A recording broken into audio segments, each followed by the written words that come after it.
और भगवान को पता है कि मेरा भक्त आ रहा है, मुझ तक पहुंचने का प्रयास कर रहा है। बेहोश होकर के गिरा है तो भगवान ने गरुड़ जी को कहा, गरुड़ जाओ सुदामा को ले आओ। ये गरुड़ जी बड़े अद्भुत हैं, गरुड़ जी की बड़ी महिमा है, बड़े बलवान हैं गरुड़ जी।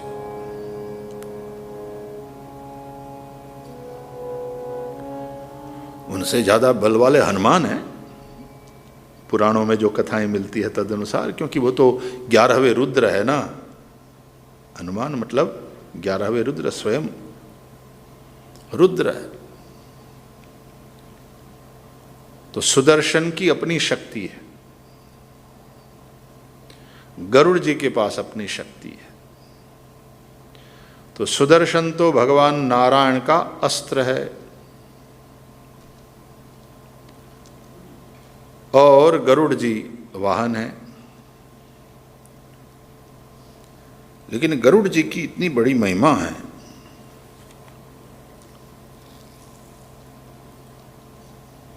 वो भगवान विष्णु को लेकर हमारे पास भी आते हैं, गरुड़ पर सवार होकर आते हैं ना भक्त को दर्शन देने के लिए।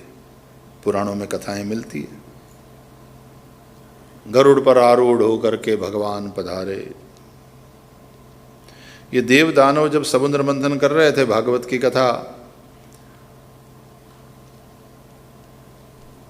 और फिर वो मथानी चाहिए थी तो पर्वत को कैसे उठाया जाए, कैसे लाए, तो गरुड़ पर बैठे हुए भगवान वे पधारे और मंदराचल पर्वत को समुद्र में रखा, आदि आदि। बड़ा सुंदर वर्णन है।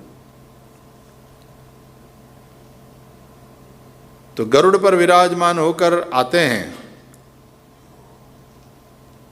और कभी कभी क्या करते हैं पता है,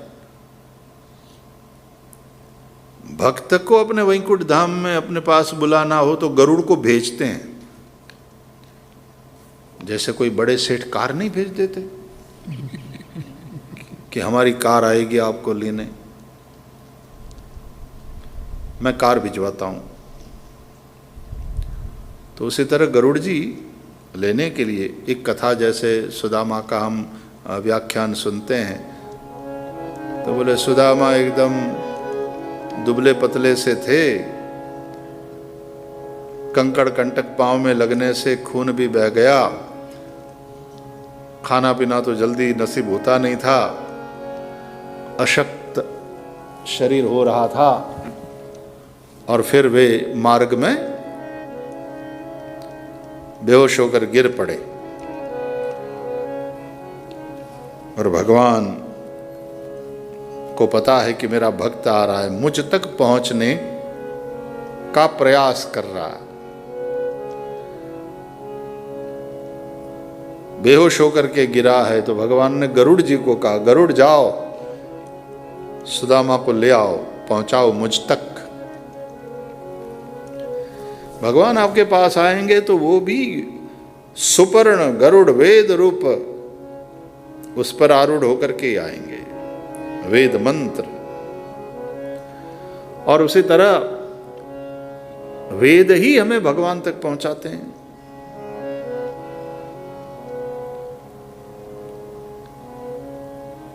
तो गरुड़ जी आते हैं और सुदाम देव को उठा करके द्वारका के बाहर छोड़ करके चले जाते हैं। फिर सुदामा की मूर्छा बीतती है और फिर सुंदर नगरी का दर्शन करते हैं, आदि आदि कथा।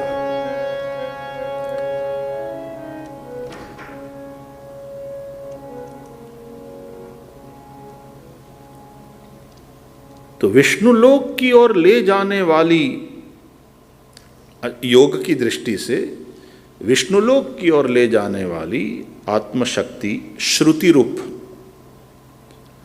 वो गरुड़। अच्छा, वो अमृत का भी वहन करते हैं। जब अमृत के लिए मंथन हुआ और फिर गरुड़ जी वो अमृत कुंभ लेकर के, अब भगवान बांट दे और देवताओं को दे दे वो ठीक है, लेकिन देवता सीधे ही यूं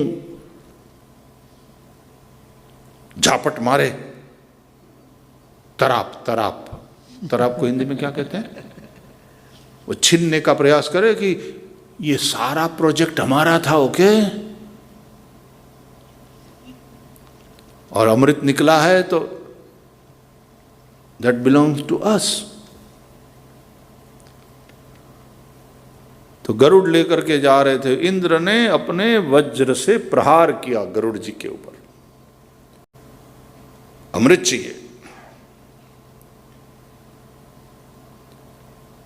तो इंद्र के वज्र का सम्मान जैसे कर रहे हो उस तरह से गरुड़ जी के पंख से केवल एक पंख, एक नानकड़ू पीछू खरियू, लेकिन इंद्र का वज्र भी गरुड़ का कुछ बिगाड़ नहीं पाया।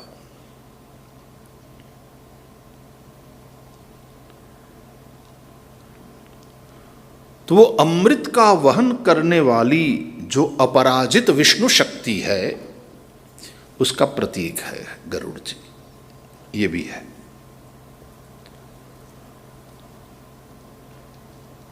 तो वो गरुड़ जी ले भी आते हैं भगवान को भक्त के पास, और गरुड़ जी ले भी जाते हैं भक्त को भगवान के पास। सुपर्ण, तो सीधा साधा अर्थ तो यही है कि सुंदर पत्ते हैं जिनके पर्ण, सुपर्ण। पत्ते खाते खाते सूखे पत्ते खा खा करके तपस्या करती पार्वती, और जब सूखे पर्ण खाना भी छोड़ा तो अपर्णा ऐसा नाम हो गया। तो पर्ण पत्ते, और सुंदर है पत्ते जिसके ऐसा संसार रूप वृक्ष जो परमात्मा का ही स्वरूप है। छंदांसि यस्य पर्णानि, ऐसे भगवान सुपर्ण।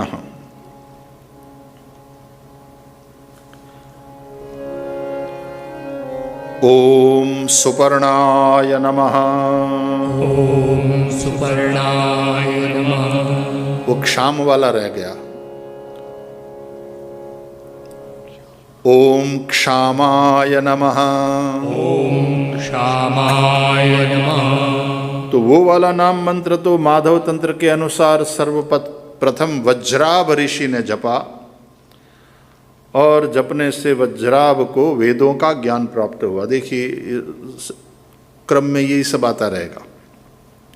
और फिर यहाँ ओम सुपर्णाय नमः। ओम सुपर्णाय नमः।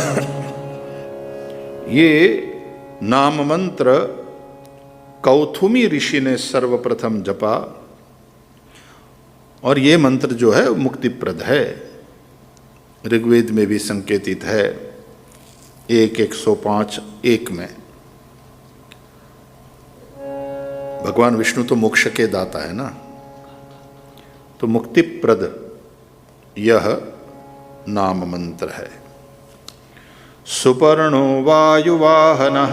सुपर्णो वायुवाहनः। वायुवाहनः, वायु को गमन करने के लिए शक्ति देने वाले, वायुवाहनः। कहते हैं भगवान के भय से ही वायु प्राणी मात्र का वहन करता है। भाई वायु ही जिंदा रखता है ना, प्राण वायु है।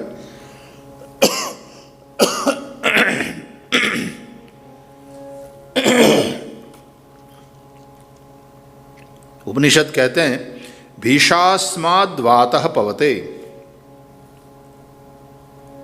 इनके भय से वायु चलती है।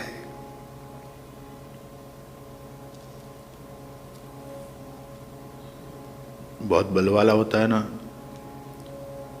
तने तो फूंक मारी ने उडाड़ी दऊं।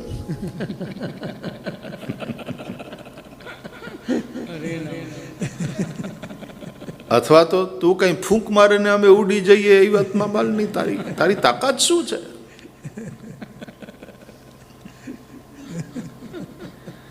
लेकिन भगवान के भय से वायु चलती है।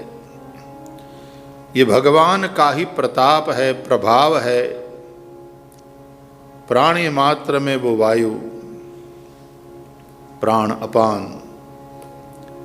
चलती रहती है, वो सबके देह को धारण करती है। पंच प्राण के रूप में शरीर के पूरे तंत्र को वो वायु चलाती है। फिर पंच प्राण, पंच उपप्राण, दश प्राण, दश दक्षिणा, दश प्राणा। तो इस तरह से पूरा ये तंत्र हमारे शरीर का चलता है। वायु वाहन, तो वायु से ही जीवन है और उसका वहन भगवान करते हैं, वायु वाहन।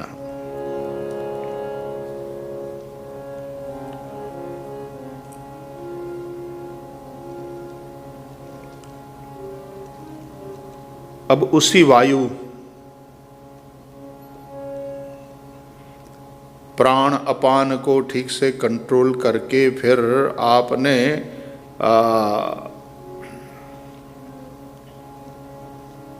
सुषुम्ना से चेतना की गति को ऊर्ध्व दिशा दिया।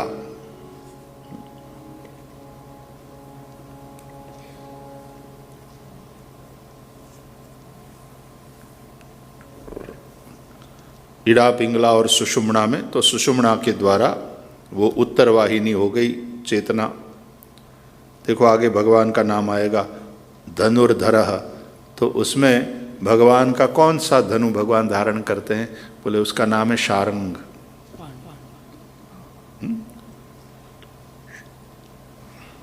शारंग धन्वा नाम देख चुके हैं ना हम। गदाधरः,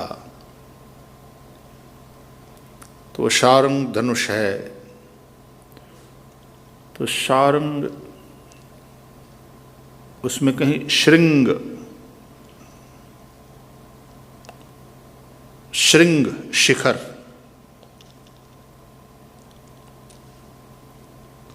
इसको शिखर बोलते हैं। सिर शिखर, मंदिर का भी शिखर, श्रृंग। तो जैसे वो गरुड़ विष्णु लोक की ओर ले चलने वाली आत्मशक्ति और फिर ऊपर ले चलती, योग भ्रष्ट है तो वो तो नीचे गिरा है। ऐसे योग भ्रष्टों को ये जो गरुड़ जी है ऊपर ले चलते हैं, ऊपर उठा करके श्रृंग की ओर, विष्णु लोक की ओर।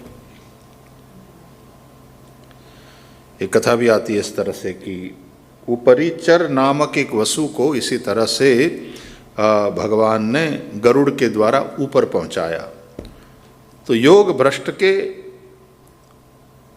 योग से भ्रष्ट होने के चलते गिरे हुए वो तो फिर से उठेंगे। शुचि नाम श्रीमताम गेहे योग भ्रष्टो विजायते, और फिर वहां उसका पूर्व में किया हुआ विफल नहीं हो जाता कि सब कुछ हमारा तो पानी में बह गया, ऐसा नहीं होता है। नहीं कल्याण कृत कश्चित दुर्गतिम तात गच्छति। कल्याण के लिए जो भी कर्म हमने किया है वो कभी भी विफल नहीं होता, बेकार नहीं जाता, हमारी भाषा में कहें तो किसी कारण से योग भ्रष्ट हो गया और पतन हो गया, तो पतन भी कहाँ होगा? बोले शुचि नाम श्रीमताम गेहे।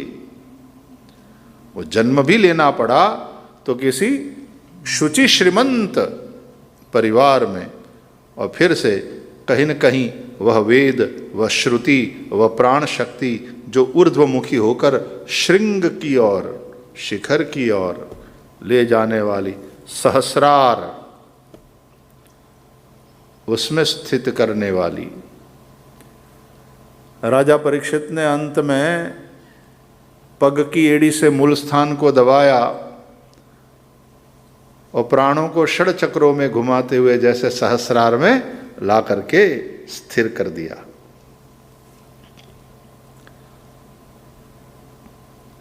फिर तो तक्षक आए, वो सब नाटक होना बाकी था, वरना ये तो भगवान में मिल ही चुके थे।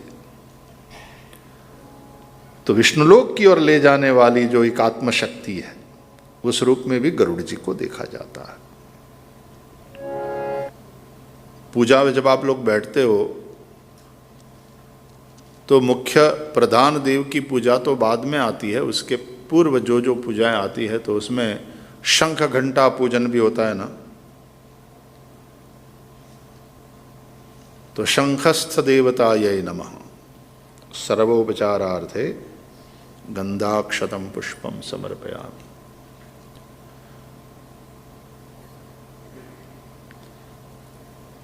भगवान विष्णु से संबंधित मंदिर है और उसमें जो घंटा है तो उसमें ऊपर गरुड़ की मूर्ति बनाई जाती है, घंटा के ऊपर। तो कहते हैं घंटास्थाय गरुड़ाय नमः। और तब सुपर्णो से गरुत्मान स्त्रीव्रते ये मंत्र पढ़ा जाता है।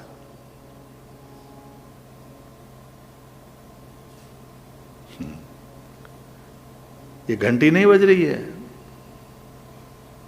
वेद का घोष हो रहा है। इसलिए कहते हैं गरुड़ जी जब उड़ते हैं तो उनकी पंखों से, जब ये पंख चलते हैं गरुड़ जी के, तो वेद की ऋचाएं प्रकट होती हैं।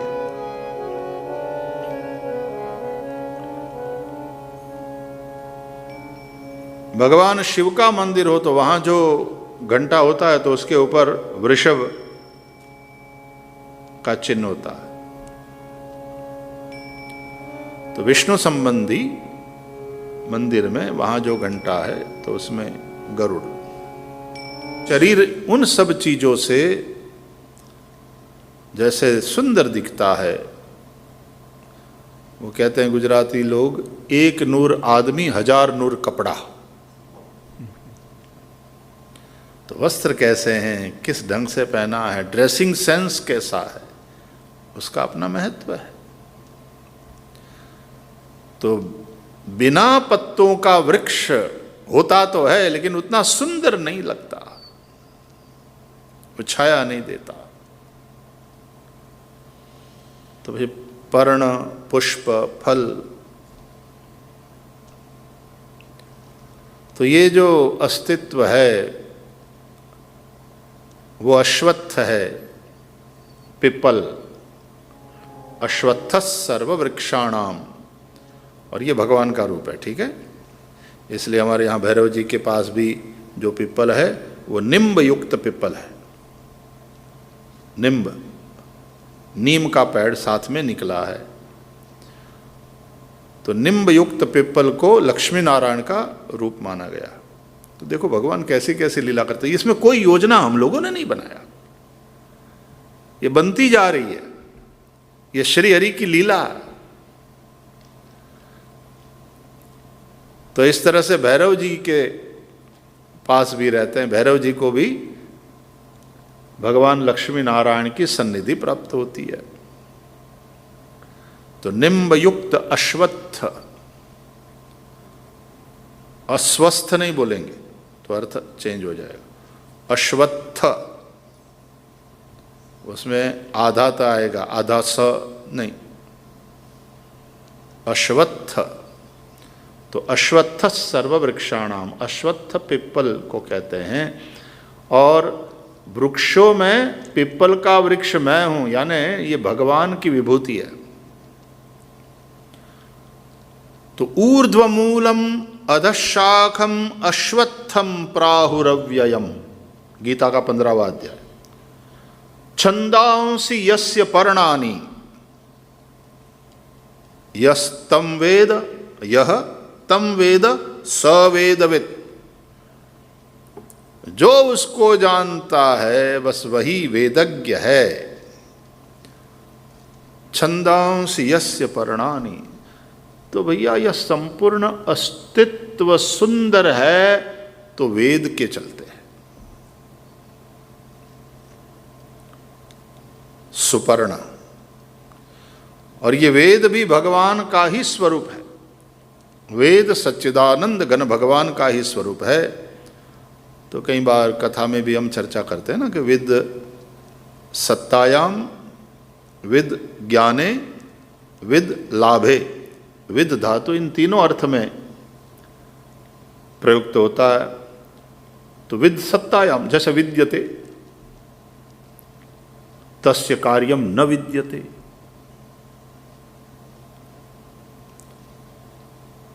तो सत्तायाम विद धातु से, और विज्ञाने वेत्ति, शुको वेत्ति, मतलब जानता है। विद ज्ञाने, और विद लाभ है,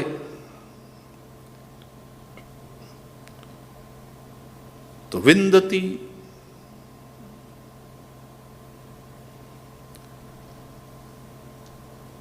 तो ऐसा बताया गया कि विद सत्तायाम, उस धातु से वेद भगवान के सत स्वरूप का बोध होता है। विद ज्ञाने धातु से वेद भगवान के चिद स्वरूप का बोध होता है। विद लाभे धातु से वेद भगवान के आनंद स्वरूप का बोध होता है। तो इस प्रकार सत, चित और आनंद जो भगवान हैं वही वेद के रूप में, शब्द ब्रह्म के रूप में प्रकट है। तो ये अस्तित्व रूपी जो अश्वत्थ है, दिस वेरी एग्जिस्टेंस, उसकी शोभा वेद से है, और ये वेद भगवान का ही स्वरूप है। तो सुपर्ण ऐसा नाम भगवान का बताया। शोभनानि पर्णानि छंदांसी संसार तरु रूपिणो सेति सुपर्णः। भगवान आद्य शंकराचार्य कहते हैं संसार वृक्ष रूप परमात्मा के छंद रूप सुंदर पत्ते हैं, इसलिए वे सुपर्ण हैं। छंदांसी यस्य पर्णानि,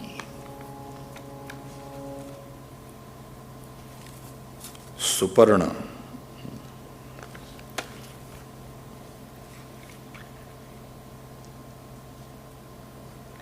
वेदों में जो मंत्र मिलते हैं ऋग्वेद आदि में, सब देवता भी भगवान की किरण रूपी है, जैसे सूर्य की किरणें होती है।